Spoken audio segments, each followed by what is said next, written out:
Good afternoon, everyone here in Europe. And I also think and hope that we have participants from the global scale, as we do usually every day. It's my pleasure. My name is Irina Volongavicine. I come from Eden Digital Learning Europe, and it's my pleasure to open the second day of the European Open and Digital Learning Week that is organized this year in partnership with the United States Distance Learning Association. Also, National Distance Learning Week is going on in the States at the same time.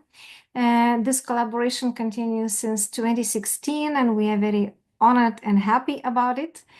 Then, with the Flexible Learning Association of New Zealand, Open and Distance Learning Association of Australia, who joined also efforts to offer the Asia Pacific Online and Distance Education Week. So these sessions are recorded every day, and the record will be available later in Eden channels and also the channels of our partner associations as well. And today we have a very special event and very special guests from Europe to share with you the initiative that is very, very important one for the whole European community. Sorry, this is the wrong view mode on my side. And this initiative was started by the European Commission, which is called the European Digital Education Hub, with the aim to bring people together to work on the topic of digital education in Europe. The session is called Bridging the Gaps and Growing Together. And as I mentioned, we already have quite a packed agenda today, but also very, very important speakers and people who are working to make this initiative successful. Today with us, we have Meta Teixeira from the Directorate General in Education, Youth, Sports and Culture of the European Commission. We have Bjorn Bachmann from German Academic Exchange Service, which we call DED in short. We had Vlad Mihescu from University Polytechnic in Timisoara and also representing Eden Digital Learning Europe. We have Colin Took from German Academic Exchange Service as well, and also Knowledge Innovation Center. And then we have two colleagues carrying all this on their shoulders, as you see on the slide, from EdTech, which is Juhani and Peter from EduCrafter. We have the description of the session in more detail with the aim, of course, to share our experience on designing and implementing activities in the hub. We call it in short the hub. And we kindly share with you the link to this short description, where we also have the privilege and honor to have short bio of each speaker of the session that I'm not going to read because it will even further shorten our time. But you will see that each speaker of today's session will have more or less 10 minutes. We will start with the introduction by Meta, who kindly agreed to share with us the initiative behind the Hub Digital Education Action Plan. And then we will start with focusing on Hub activities, and Bjorn will continue with overview of the activities in the Hub, followed by the task activity description, starting with clinics, mentoring, and other opportunities empowered, then knowledge building and dissemination activities, and when technology can make sense. Then we will have a very interesting presentation about a very interesting initiative of higher education interoperability work that is going on in the hub as well. And finally, Accelerator, the initiative that helps EdTech to accelerate and to be mainstreamed. I understand that we have really tight schedule, and therefore I will take a very close look and will do my best to moderate questions and answers during the session, for which purpose you will be able to use questions and answers field in Zoom, as well as post your questions in the chat, and we will do our best to address them. So without further ado, I do invite now Meta Nimi Msaba Teixeira from the GEAC, from the European Commission, to speak about the European Digital Education Hub and Digital Education Action Plan to open the session. Perfect. Thank you, Irina. Let me just enable everything. Yes. Sweet. So good afternoon, everyone. First, I would like to thanks our partner and of course Irina for inviting me today to join this annual event, and I'm happy to be here and connect with all of you today. So yes, I'm Maeta Nimios Nsama Teixeira. I'm a senior business analyst and project advisor working for the digital education unit at DGIAC, which is the directorate general responsible for the EU Commission's policies on education, youth, culture, and sport. The work of our unit, our unit works on specific key political relevance, such as digital literacy, disinformation, artificial intelligence, gender equality, and many more topics. But let me start with a bit of history of on the Digital Education Action Plan. So the Digital Action Plan, how it was adopted, it's an EU flagship that lays at the interlink of education and training and digital policy at the EU. On one side is a key enabler for the digital dimension of the European education area. So it contributes to our goals for high quality education for all. And on the other, the Commission's priority for achieving a Europe fit for the digital age, as well as the vision and targets of the digital decade. Given its date of adoption on the 30th of September 2020, the Digital Education Action Plan also addresses the implication of the COVID-19 pandemic and contributes to the swift recovery from that pandemic through Next Generation EU, as you can see on the slide. Position in this context, the DEAP, or the Digital Education Action Plan in short, follows a clear and ambitious objective. I'll go to the next slide. Sorry, to ensure high quality and inclusive digital education for all Europeans across all ages and backgrounds. The goal is based on our two strategic priorities, underpin the strong need of cooperation and exchanges. Next slide. So the action plan foresees 13 actions under two strategic priorities, like I said, namely priority 1, fostering the development of high-performing digital education ecosystem, and priority 2, enhancing digital skills and competences for the digital transformation. For example, as part of the action plan, we have dedicated guidelines that support teachers in addressing pressing issues such as disinformation, promoting digital literacy, as well as ethical use of AI and data in the classroom. And to remain, of course, responsive to the evolving technological landscape, we are planning to update them.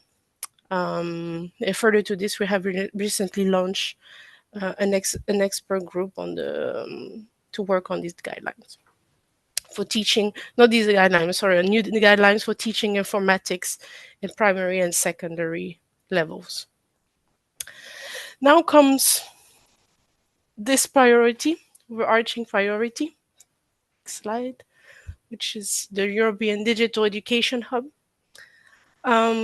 which is addressing both priorities of the Digital Education Action Plan, reflecting on the long-term objective to increase the effectiveness of cooperation and exchange in the field of digital education at the EU level and at the policy and the program level.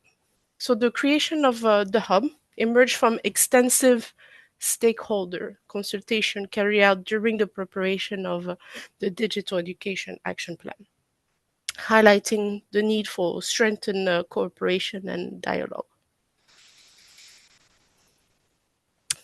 So the hub, the objectives. So the hub connects education enthusiasts and seeks to overcome fragmentation in digital education, policy, research, and practice.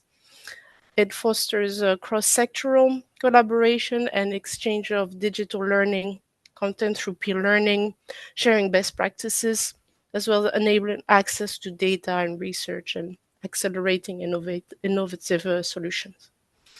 It also serves to monitor the development of digital education in Europe. Since its launch in 2022, the Hub, the European Digital Education Hub, has established itself as an online community of practice for digital education in Europe and beyond. The community counts today, proud to say, more than 5,000 members, covering the entire spectrum of education and training, from early childhood and care, childhood education and care, to adult education, with a variety of professional profiles, so that teachers, policymakers, researchers, entrepreneurs, you name them. As part of this session, at least for my presentation, I will not cover what the hub offers, but my colleagues will do so in the next phase. So now moving on, that will be my last point today. Is the review of the Digital Education Action Plan 2024, this year. So it marks a moment of mid-implementation for the Digital Education Action Plan to reflect where we are, what we have achieved, and where we should go further. So when adopting the action plan in 2020, we were aware that 7 years is a long period of time, that the digital transformation will continue evolving. So will the implication and needs for education and training. So then we cannot preempt what the future holds. Instead, we should keep adapting. And the review is also taking place in an important, at least the Commission, an important moment in the political cycle. So we are preparing for the next 5 years and mapping the roadmap for initiatives ahead. So the process of the review started in spring this year, and by launching several actions to inform the process. So we have been collecting evidence to assess the impact of the Digital Education Action Plan, actions on policy and practice. We ran a series of stakeholders, a consultation focus group, discussions, workshops, to gather further input from the diversity of stakeholders, which is key for us. And over the summer, we had a call for position papers by our stakeholders. So what we aim to achieve with this review, ultimately very closely linked with its objectives.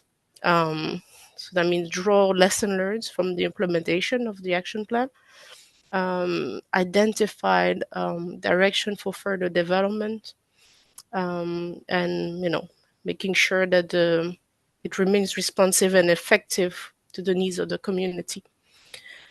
And the last stakeholders actually was concluded recently, and we are now in the process of analyzing the feedback received, and on this basis, the Commission will prepare the analysis and the lesson learned from almost 4 years of implementation.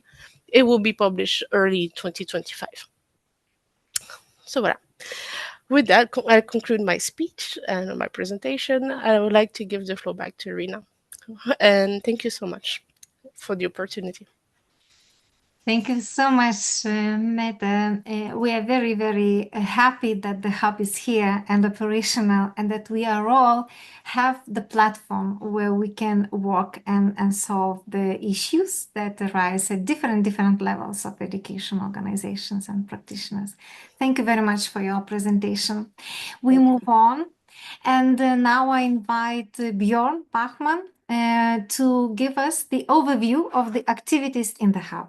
Please, Bjorn, the floor is yours. Thank you so much, Irina. And also a big thanks from my side for the invitation to present the activities of the Hub today. And thanks, Maita, for the context, the policy context, and also a bit of the history of where the Hub comes from. I think this is clearer now. So in the next 10 minutes, I really want to take the time to dive deeper into what it is that the Hub offers and what you, the participants here, or your colleagues and anyone interested in digital education can do on the Hub. And yeah, let's first have a look at this overview here. It really starts at the center with the community of practice, because that's what the Hub is, a community of practice for anyone involved in digital education, be it researchers, policymakers, educators, or edtech, people working in edtech, really, you name it. It's a community of practice where you can exchange and seek advice or seek resources. So concretely here in each of these bubbles, I will just quickly mention what that means. Most of it is self-explanatory. So let's start with the clinics and mentorships. This is something that we offer on the Hub. If you have a problem in your organization that regards digital education, you can sign up for these individual clinic sessions or a longer-term mentorship program. And yeah, that can help you with the challenges you face. We have a reading corner, and that's where you find resources on the plethora, on all the many topics that we have in digital education. As you can very well imagine, it's not just about AI, it's also about assessment, it's about well-being, it's about inclusion and accessibility, many topics. And in the reading corner, that's where you can find resources. We have knowledge building webinars, knowledge building events, and they happen regularly, usually once a month, where each of these topics is also explored with experts and our colleagues here from Eden who organize these webinars, these knowledge building events, yeah, in a great way. Similarly to that, we have collaborative inquiry days, and they also happen once a month.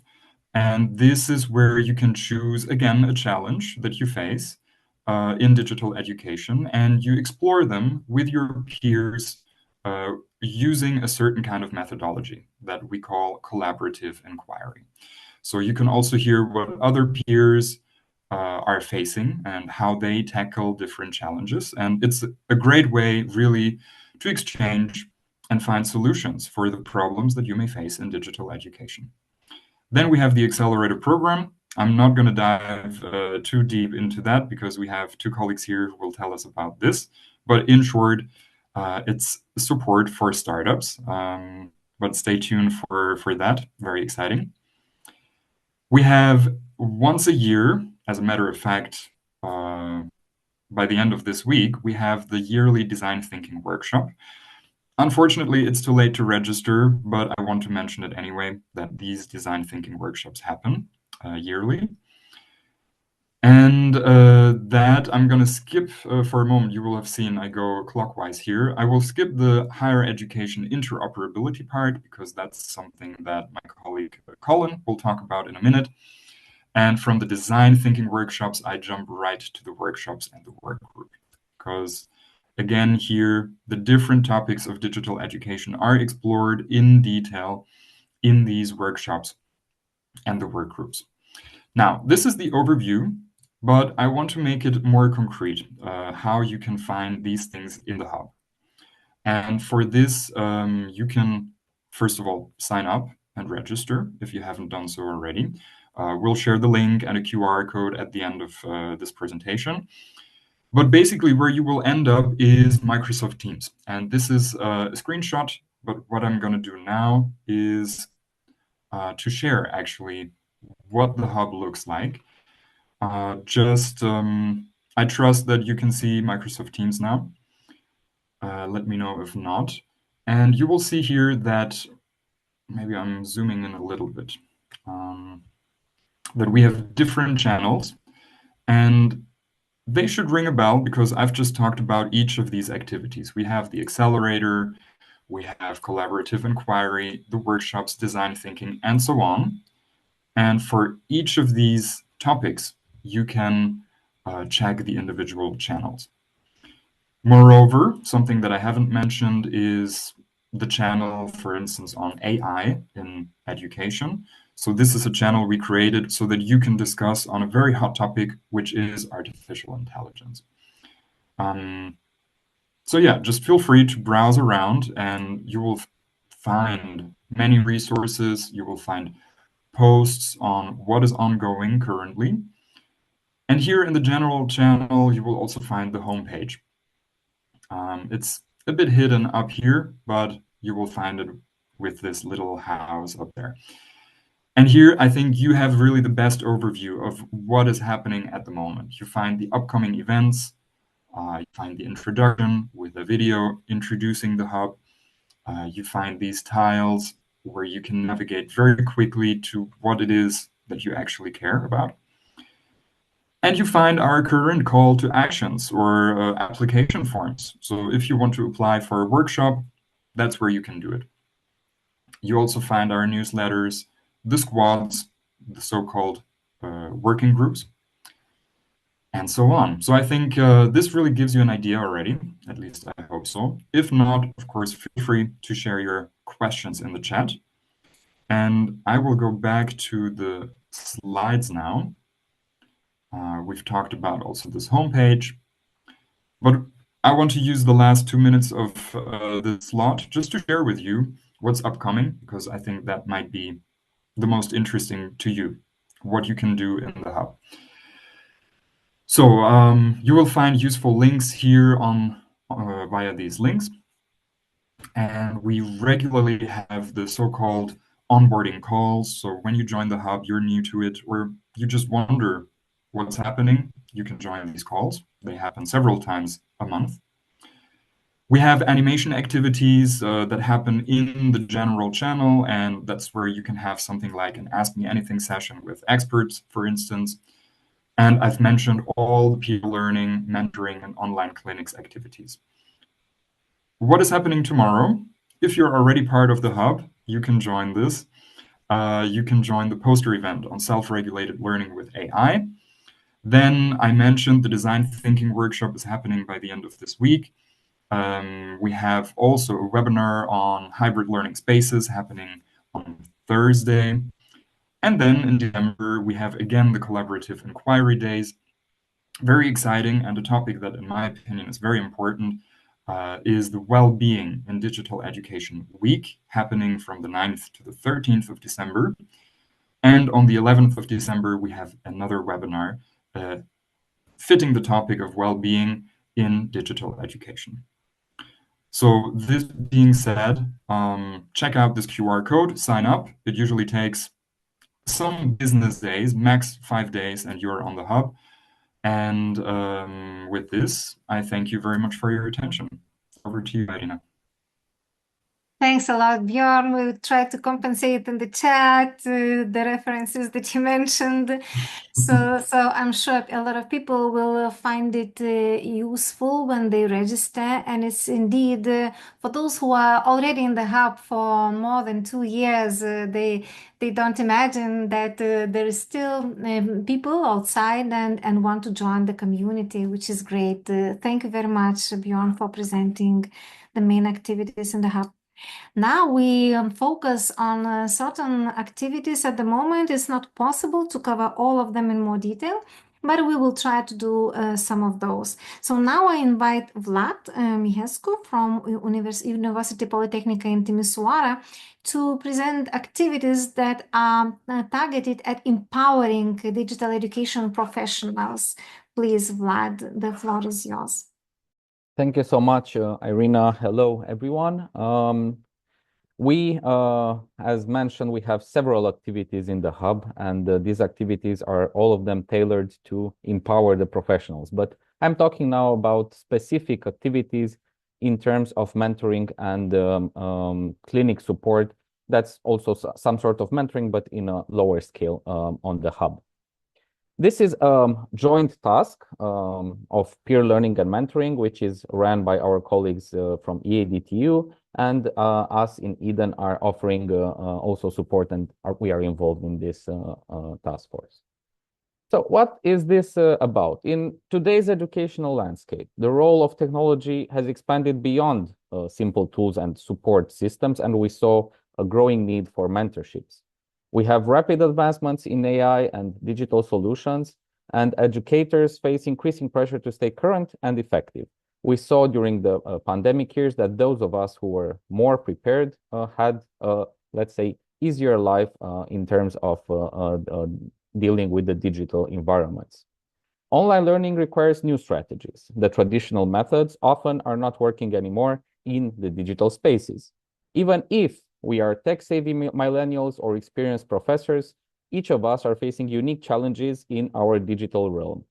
This is where our tailored mentorships are coming in, and these can make a significant difference, helping us professionals to upskill and to adapt to the new teaching methodologies and tools.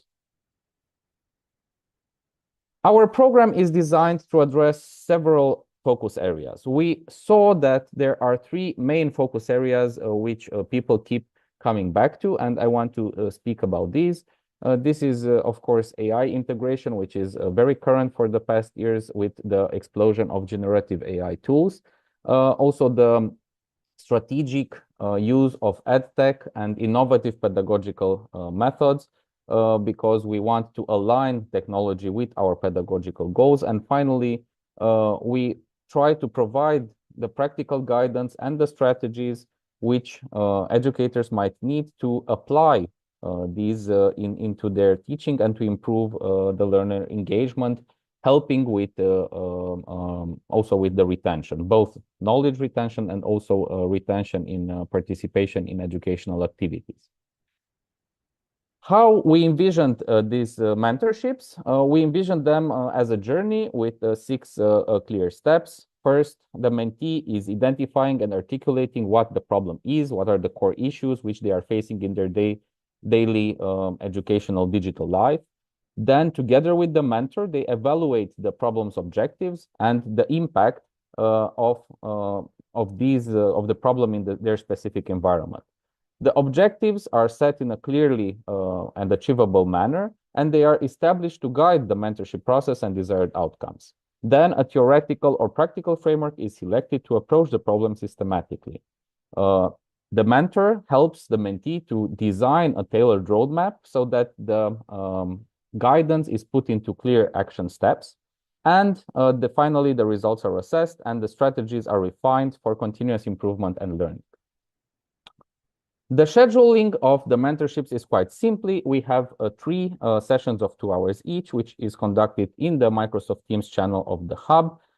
People, of course, need to be registered in the hub. Then they need just to do a scheduling with our support team so that they can get the room for themselves. And then they just receive a link, which they access and do the mentorship together with their mentor. I wanted to showcase a little bit what has been happening about the topics. So we tried to divide the mentees' needs into several, let's say, topics. The first major theme which we identified in the requests of the mentees centers around AI and digital transformation, which is really not a surprise, where many are seeking to understand how to integrate AI into their teaching practices, how to personalize the learning experiences, and keep up with emerging technologies. We try to see how to explore AI applications also in K-12 and adult learning, and to master these AI-driven personalized learning and data governance. Another very important area is innovative pedagogy and learning design, with mentees looking to adopt modern methodologies like challenge-based learning, active learning, and agile learning design. Mentees are also looking into exploring potentials of gamification and immersive technologies like VR, AR, wanting to create unforgettable learning experiences that transcend the traditional boundaries. Next, we see a high demand for guidance on edtech solutions. Mentees are exploring how to successfully integrate digital tools and platforms to enhance their teaching and learning experiences. Another key area is assessment, where there is a strong interest in digital tools for both feedback and security. The desire is to implement automated feedback systems and secure digital testing environments. Mentees want to develop strategies for timely, constructive feedback and to support large-scale student populations effectively. Inclusion and diversity are also recurring themes in the mentee requests, with many seeking mentorship on how to make digital education more accessible, particularly in underprivileged contexts and for students with special needs. Additionally, there's a significant interest in rethinking curriculum design to incorporate modern pedagogical strategies like microlearning and gamification aimed to enhance the learner engagement and educational outcomes.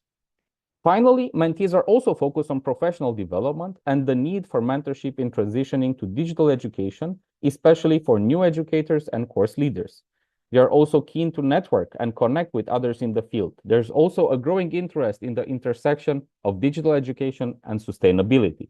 Mentees are seeking guidance on how to incorporate environmental considerations into their digital learning strategies. 2024 in numbers, we had 82 applications, and probably when you heard the challenges, maybe you identified also your challenges into these. We have 30 completed or in process of completion applications. We had 36 dropouts and 16 applications which are still pending.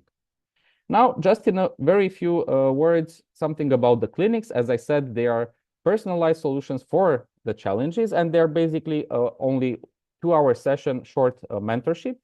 The idea is to unlock the potential of digital education with our experts. We identify experts from the European higher education industry, and we tackle specific challenges in the institutions with tailored guidance and evidence-based solutions. We have basically 5 main topics which we offer to discover how to implement and leverage micro-credentials in educational programs, mastering the art of designing effective hybrid, blended, and online distance courses, exploring strategies to foster international collaboration and implementation of virtual mobility initiatives, learning innovative approaches to conducting fair and effective online assessments, and finally, to explore strategies for creating inclusive and equitable digital learning environments. Also, some numbers in terms of the clinics. We had 27 applications, 9 completed or in the process, 16 dropouts, and 2 pending. I want to leave you with a final thought from one of our mentees, which we received quite a few days ago. I truly appreciate this activity as well as your efforts in facilitating such an enriching program. It has been an invaluable experience, and I am grateful for the opportunity to learn and grow through it. Basically, this shows us that we are doing some good and that the hub is doing a lot of good for each of us professionals with these certain activities like the ones I just mentioned. So please discover the hub and join and apply for these types of activities. I thank you. If you have questions, I'm happy to answer in the chat or Q&A, or you can contact me afterwards. Irina, back to you. Thanks a lot, Vlad, and that was very impressive with your with your presentation, understanding how much support we can anticipate on the challenging topics. And I will continue now with another activity which is dedicated to knowledge building activity. And as I will start sharing my screen, I'm cautious now that each speaker keeps very well to the timing. So please do let me know if I forget about this as a moderator myself during the session, which I'll try not to do. My brief intervention here will go on knowledge building and dissemination activities in the hub. And our main focus was to answer the question for ourselves, when does technology make sense? We started this activity with colleagues establishing the opportunity for knowledge creation, exchange, validation, and of course, the focus is the European approach to digital education challenges with the aim and the ambition to take into consideration global practices, what works, what doesn't work, and why, under what conditions. So that is, the hub is a cross-sectorial platform for education. We have schools, colleges, universities, vocational education training institutions, lifelong learners, not only organizations, we have individuals, experts, professionals, but also new ones, newcomers into the digital education field. And everyone and each of us has to find a place for knowledge building there. As was mentioned already by Bjorn, knowledge building activities are monthly, regular, online, and only synchronous events. This is done because of the added value of the synchronous participation in the activities. They take part in the form of the webinars, like we have a webinar today, but I would say much, much more interactive. You see that today we have, for example, the packed agenda because we have a variety of activities to share with you. But then when we are in the hub for knowledge building, usually we focus on one concept, on one challenge area. And we think that these activities are successful when we link research, practice, and innovation. And we try always to identify the researchers, the practitioners, edtech solutions, innovations that would come to the same concept, to the same topic, to unpack one or another idea and initiative in more detail. And of course, everyone with this expertise is welcome. And then what we do to compensate this, I would say, trace that we need to leave in the hub is the report, the summary report that is usually published at the EA portal and also available in the knowledge building channel, along with all types of resources, presentations that can be found also in the hub. So each knowledge building activity has its folder with the files with the resources available and accessible after the event itself. We had a variety of themes there, starting with digital competencies of educators, then we moved to students, to society competencies, digital competencies of organizations, and you see other very interesting topics that have already been covered, but this list is not concise. If you visit the hub and knowledge building and dissemination channel, you will see all the events in folders and all the topics there. Of course, more than 32 events already happened with more than 1,900 participants. We don't count asynchronous access to these activities. And we always invite experts to lead the activity and then the speakers who join this activity as mentioned in the previous slide. So now I need also to mention to you that, for example, this year we have 2 remaining knowledge building activities because we have November and December left only. So on Thursday this week, we will have a very, very interesting event, Learning in Between the Spaces, about designing hybrid education for the 21st century learner.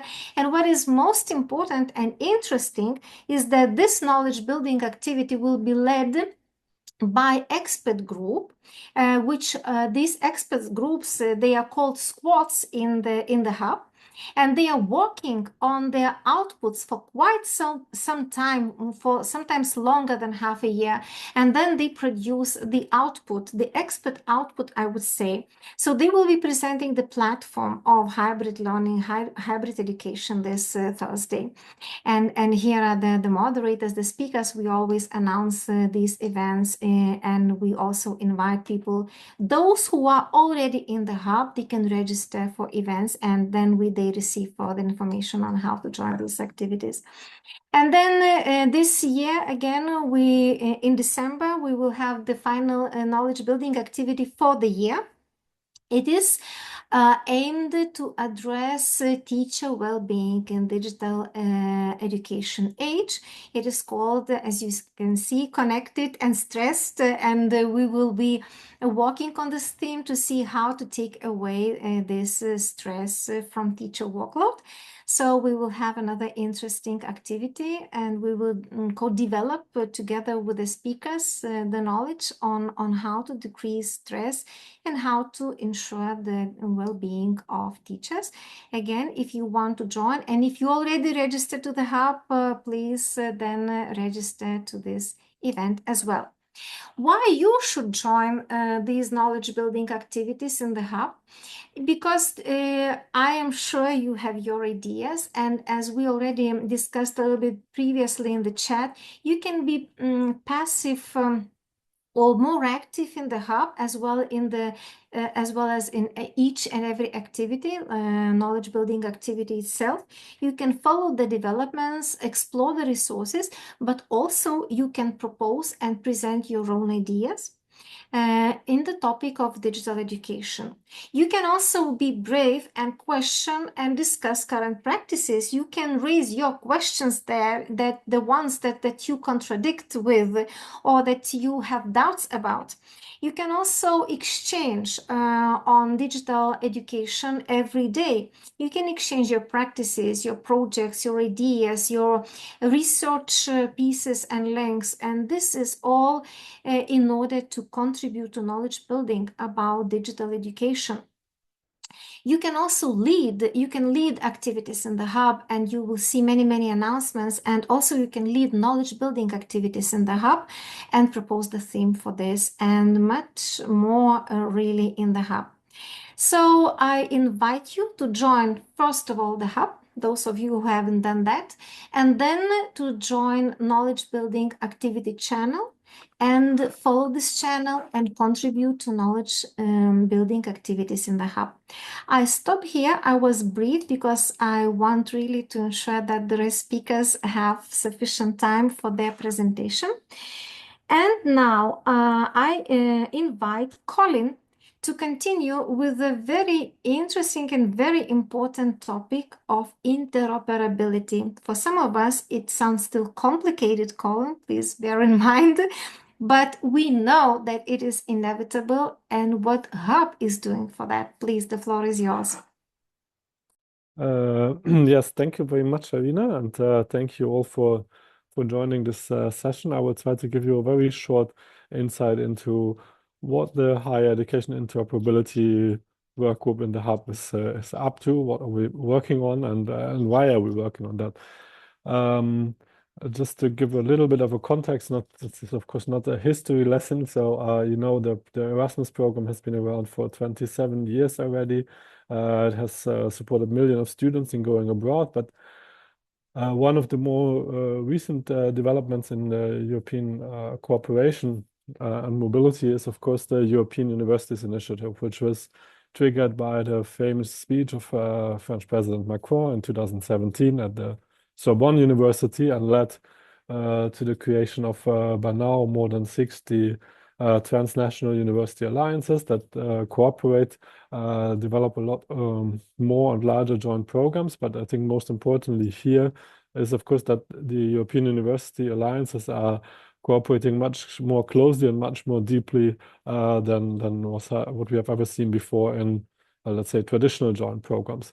So the European University Initiative has really highlighted a lot of interoperability challenges in the interoperability of higher education institutions' IT systems. And of course, the initiative is also a very good test bed for cooperation and for exploring these challenges. So this has given rise to the or this has been maybe the backdrop against which the Commission created, let's say, a small extension to the Digital Education Hub work plan and to co-create a higher education interoperability framework.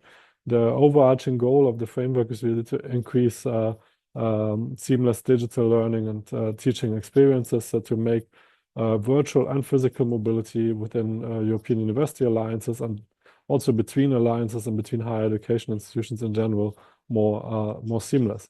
To that end, what has been done in the hub is to put together an expert work group that is there to exchange practices, discuss and map solutions, map existing solutions, and ultimately lay the foundation for EU-wide standards for data exchange.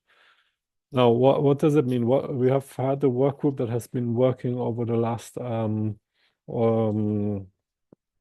15 months or so, and they are wrapping up the work by early February 2025. So what can you expect to be part of this so-called higher education interoperability framework? There are four main components that we're working on. One is the so-called, and I will look very briefly into each of them to illustrate what they're about. One is a reference architecture. So this is really a technical architecture that sets out some of the main components that are required for interoperability throughout the learner journey. Then this is accompanied by a mapping where we're actually assessing the status quo and looking at the gaps between what would be needed and what is already there in a way. We will provide a set of implementation resources. So this is a set of guidelines for higher education institutions and alliances to help them take practical steps to enhance interoperability. And last but not least, we're also coming up with a governance model for higher education interoperability, which is a set of proposals how to enhance cooperation and governance of interoperability at the European level. I know this might sound still fairly abstract for now. So what are the specific topics we have been looking at together with the work group? For that, we have actually broken down the typical learner journey in higher education, whether within a classical program, a joint program, within a micro-credential, or however else within a university alliance or institution, into a number of so-called use cases. So it starts with discovery, which means the learner goes to discover learning opportunities, browses a course catalog, etc. They move on to applying, getting recognition for previous credits, having a joint enrollment across different institutions and an alliance, for example. Then throughout the learner journey, students as well as educators, of course, will be accessing tools and working with educational resources. This is use cases 3 and 4. And then we, of course, while you're doing that, you generate learning activity data. And ultimately, this is use case 6. You would earn a digital credential that actually certifies your achievements, the skills you have gained in your learner journey. And these 6 use cases really represent the whole journey of a student or other learner through a program or a credential, another learning opportunity, not within one single institution, but across the whole university alliance. Then we have some foundational underlying use cases about user identity and institutional identity, which are basically underlying prerequisites that make all this possible. So all our work has been quite focused on this 8 use cases. Always, so for example, we had a number of squads with experts that worked on each of these different use cases, mapped out the reference architecture, looked at what is already there and where do we have gaps. So if you look, so just as I said very briefly, to say a few words about the different components, the reference architecture, it's really like, I know that's a very technical document. It's a model view of how the flow in such a use case, for example, how the flow of a joint enrollment would look like, and what are then the technical components and standards you would need to make this possible and make this interoperable within one alliance or between different institutions. Then we have a mapping where we've been looking at standards and tools that university alliances have so far been using for those in those different use cases. And there you really have an analysis and an overview what kind of standards are around there. For example, we have a number of standards for describing learning opportunity data that can be used to set up a joint course catalog. And how the standards have been used, what is there, and what kind of necessary capabilities for interoperability they include or they do not include, so we have a clear picture of where the gaps are. As I said, we have a set of implementation resources. For example, this can be a process guide that helps alliances to identify the necessary steps and identify the necessary stakeholders that need to be involved internally when they, for example, want to set up a common course catalog. And last but not least, as I said, we will have a governance model that will be a set of proposals for improving coordination at the European level. So to wrap up, what are the main lessons we have learned from the interoperability work so far? We have followed this community-driven approach. There are more than 100 colleagues, a lot of them from European University Alliances, but also from other institutions and organizations in the work group. This has really helped us to anchor the development in the community, and I think it has been a proven very valuable approach of doing this. We also took a very holistic approach. We looked at as I said, we looked at the whole learner life cycle. We didn't start looking at existing tools, but we really started looking holistically at what would be needed, and then analyzed what existing tools are there and where do we see gaps. And of course, in the current landscape, what we have seen is that a lot of alliances have developed their own solutions because in some areas we still lack standardized data models or protocols. In some areas we have none. In some areas we have too many, and so on. So there's a lot of work yet to be done in some of the use cases to create, let's say, a streamlined European environment in which universities can ensure interoperability.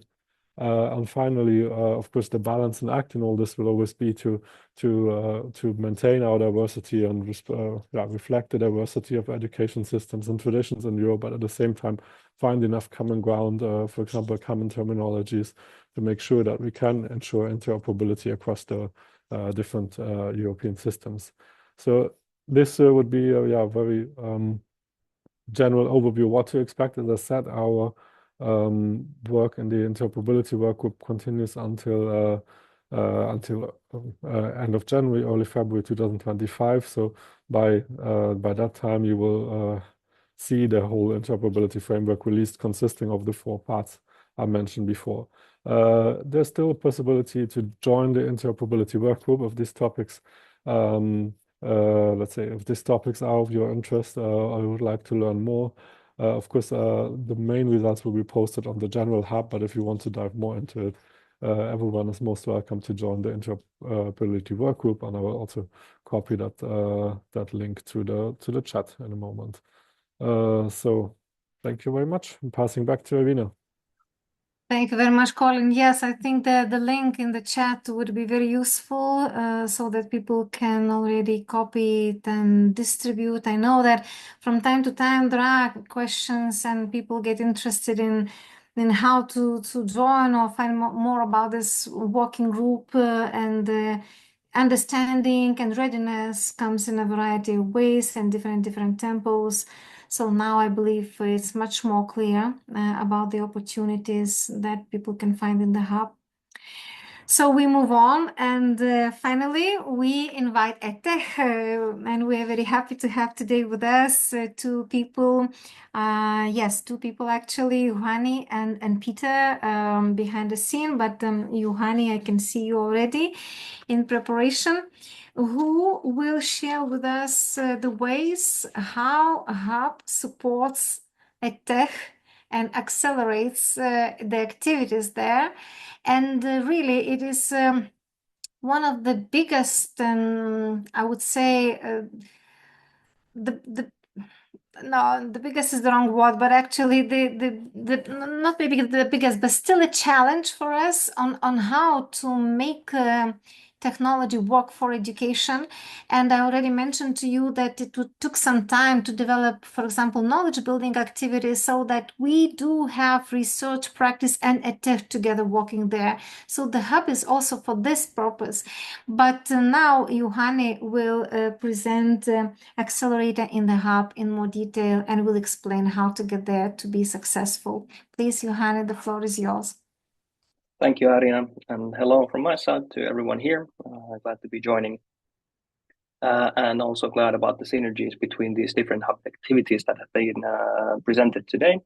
Now, a bit more closer to the accelerator. There we go. So EduCrafter is mainly responsible for these activities, but we are happy to be supported by the European Schoolnet in running this in collaboration. And if we look at the context of the European Digital Education Hub, just briefly still about our team. So EduCrafter from our side, these three people, so besides me, Nina, our academy manager, and Peter, our company founder, have been actively involved in this work. And in the program, as well as in other EduCrafter programs, we work as team coaches, supporting the learners. So in this context, the European Digital Education Hub, what is this accelerator about? What is the purpose of it? How do we run it? A couple of words about that. The main purpose is to, first of all, select most innovative solutions and best practices from within the EU, and then to support them further to be developed, and then to be scaled to new target audiences across the EU. And edtechs have been mentioned, startups have been mentioned, but the accelerator by design is open to support other stakeholder groups as well. And part of the application process, we have received applications from teacher teams, research teams, solo entrepreneurs and developers. But to be honest, most of the selected innovations come from startup teams working in edtech field. The program is a 6-month growth program. So it's intensively supporting the competencies of these participants, each of the teams and their individuals who are engaged in the program. And we do this by online coaching, which is supported by a couple of physical meetups during the program. It's a lot about peer learning. So this year we have 8 participating teams. They form this learning community. So we facilitate them learning from each other throughout the program. We have business and education mentors come into support. They provide their insights, experience with one-on-one sessions. European Schoolnet is heavily supporting us when it comes to testing. So we provide each of these participating teams 2 different environments. That could be a classroom in an X or Y EU country, and they get valuable feedback through this. And we support them getting more visibility through webinars, articles, and different events. Here's alumni, so 2 past cohorts. These teams across the EU. And maybe if you're part of the hub, you have potentially come across some of them. So for example, from Any Advisor, Miska has been now supporting well-being issues. From DTeach, Elise Lot is very actively engaged within the hub. Or, for example, from Datorium, Angela and Elgin have been experts in many different occasions.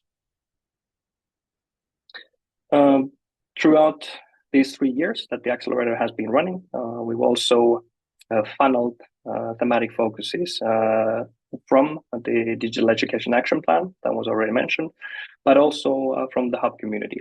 So looking at what the members see important topics to be, let's say, accelerated or worked on.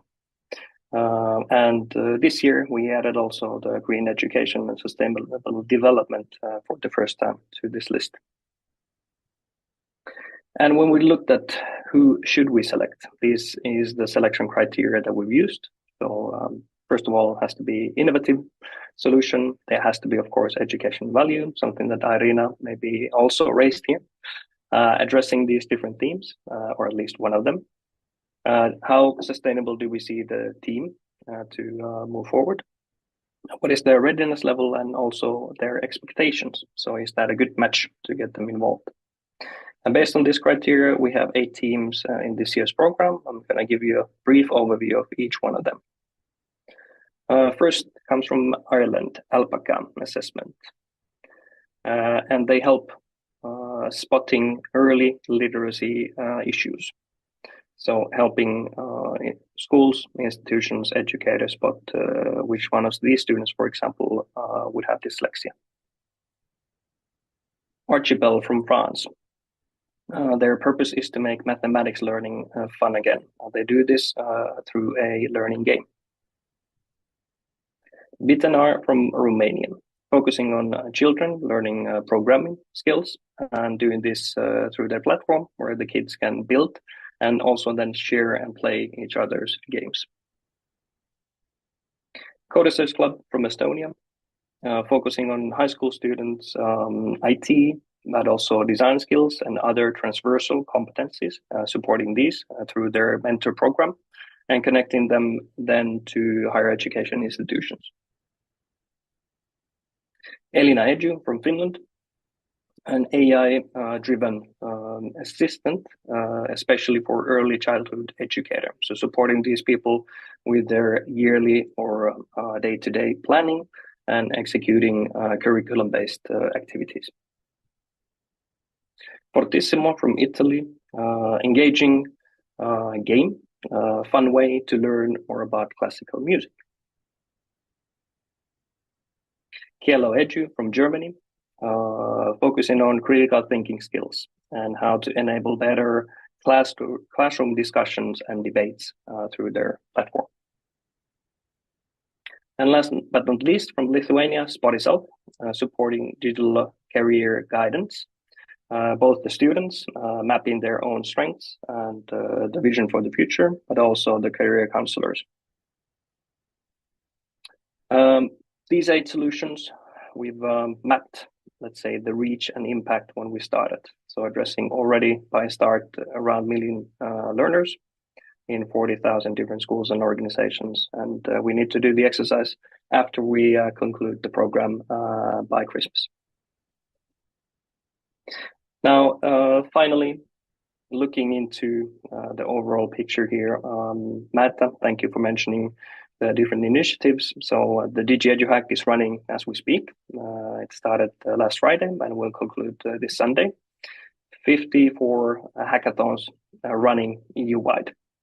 So what we see here is a funnel, having these grassroots level ideas from the hackathons coming to life through many different stakeholders coming together and putting their ideas to a more concrete format. And what could be happening then is them joining different communities that are out there, but why not also such a program that we have been offering here. So the accelerator being one step moving these innovations forward. And this is where we see our role to be. And we don't have a call for applications open at the moment. But if these things that I mentioned here resonate and you'd like to learn more about it, then by all means, be in contact and we're happy to discuss further. Thank you. Thank you so much, Juhani. I remember how difficult these talks started in order to start speaking the common language in the hub. But then such really frontier innovations like AI and OpenAI accelerated these discussions, bringing more and more confidence in professionals, but also in those raising the professionals and professional ethics. So I think these are very, very important initiatives and will bring more synergies in the future, no doubt. I agree. Thanks, Irina. Yeah, thank you very much for each of you for being so well in time, so that we exactly finish our presentations. And we have 10 minutes left. I haven't seen many questions because we were so attentive, and I believe our participants as well, to the presentations that you were making. We have people joining really from very, very different corners of Europe, and also global corners that I see someone from Argentina, Graciela, lately joining. And you still have some minutes for your questions, maybe remarks. Maybe you can ask to repeat some missing information on, for example, on how to join the hub. I will show the final slides where you will see some of those reminders. But maybe just before the announcements, I would like to turn back again to you, the speakers, to ask you what do you think was the best added value this year for you so far in the hub? For the digital education in Europe, for collaboration, for accelerating ideas, or maybe policy steps forward, for reviewing them. What would be the main takeout for you personally? I know you are not ready with this question. We haven't agreed it because we didn't expect to have the panel on this. But I think we know that there is a big team behind that is working every day behind the curtains, so to say, in order to facilitate that. Please, Bjorn. Yeah, I can happily go first. So what really impressed me this year, and you've mentioned it, this is the third year that the hub exists. And I think this year we've really seen this incredible growth curve, really. We're almost hitting 6,000 members. And we can see on the hub, on the platform, on Microsoft Teams, that more and more hub members exchange among themselves. They ask questions, they share their own resources or even events. And I've seen it here in the chat also. No, of course, you're not obliged to be active. You can also just read what there is. You can roam around, you can open the files section, because every channel has also different files that Irina mentioned, for instance, for the knowledge building. And yeah, I think the highlight really this year is that this community is filled with life. And that's not just an empty phrase, but it's really, I've been there for the 3 years, and I've seen that this year we've really reached a dynamics that's very impressive. And I'm very happy to be part of this. Thank you, Bjorn. Anyone else that would like to share your thoughts? Yes, Vlad, please. Yeah, thank you. For me, it was very interesting to see how many of the challenges we face in our industry are more or less the same, and to see maybe a shift towards AI in what we need and what we want to find more. And it was very great value to see how many experts are willing to support us educators who are in need of development in this area. So I think this type of activity offered through the hub is a very good one, and I just hope we can find similar activities in the future. Thank you, Vlad. Please, Colin. I can just say on looking at the activities and interoperability, to me it's quite interesting that people from alliances seem to very highly value also the additional, let's say, the networking opportunity that the hub has created. So I think beyond the formal deliverables that we have, there's also a very strong impact that we reached by having created a couple of opportunities where some people working on IT interoperability and alliances have had the opportunity to together and meet each other, which they wouldn't have had otherwise. And also, I can already see that it has forged some new relationships, and some people have kicked off some small projects or small corporations that have used these networks in other fields already. So that's yeah.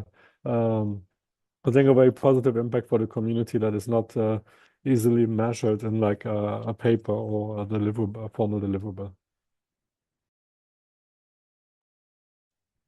Thanks a lot, Colin. Matt. Yes, Johanna, please. I went to our, let's say, mission, what EduCrafter is doing, working on learning ecosystems. And here the hub we see as an ecosystem on its own. And it's great to see that through these 3 years, it started to live kind of its own life more and more. So when we initiated us, the people working to support it, were actively, let's say, pushing and making things happen, activities. But now it's more and more as the vision is driven by its community, and people are actually actively engaging. Yes, very happy to hear these what Vlad, for example, mentioned, that when we see an issue, then kind of we come together through from different sectors across the EU and start solving this together. So that's inspiring to see. Thank you. And Meta, once you opened the room, was the hub useful for policymaking? Did you get feedback enough? Because we are very happy to have this tool, this platform, this instrument for us for the discussion. Do you think that is also likewise on the policy side? Yes, definitely. And we, also with the work of the squads and the outputs, that they develop during, the throughout the year, is really relevant to us. And also with the workshop we have, we especially the last one on explainable AI, all these policy recommendation that the groups came up with and presented to us, really something that we will be able to use at our level. And so we are looking forward, of course, to continuation 25 and to more work and of the hub community, not only of the squad, but hopefully other activities where it could also be relevant to the hub community, not only the EU level. It has to be both ways. Thank you very, very much. Yes, we do appreciate, we feel this community going stronger and more open and very, very collaborative, I would say, in its characteristic. As the final thing for today's session, I will open my final slides with some announcements. So first of all, I would like to encourage those people who are here from different corners of the world, or who will see this presentation from different corners of the world, to join the European Digital Education Hub. You will see how open it is in collaboration and in different initiatives and activities. Then I go back to my organization and affiliation, Eden Digital Learning Europe, who organizes the European Open and Digital Learning Week, and will remind you, the participants of the session, that still we have 3 events this week. Tomorrow at 1 p.m. Central European Time, AI and the Future of Teaching and Learning. On Thursday at 3 p.m., we have Shaping Tomorrow's Education, Strategies of Delivering High-Quality Teaching, Learning, and Transforming World. Here we will have our partners also joining the session from different continents. And then on Friday, again, 1 Central European Time, back to Europe, Tomorrow's University, a perspective of university alliances. Very similar topics as in the hub, but belonging to this focused week of Open and Digital Learning Week in Europe. For Eden members, and not only on behalf of Eden, I would like to invite you already to schedule your participation in Eden Annual Conference in Bologna, celebrating its 100th anniversary on June 15-17, starting with PhD Symposium as usually, and then annual conference as you already might be familiar with in Eden. We'll be looking for you in Bologna in June 2025. And if you are Eden members, you will get different discounts for different annual events of Eden. So with these announcements that I was entitled to make, I would like to thank you very much again, all the speakers of today's session and all the participants in the session that were with us for this a little bit more than 1 hour today. Thank you very much. With this, we complete the session and we can stop the recording. And I thank you very much, everyone.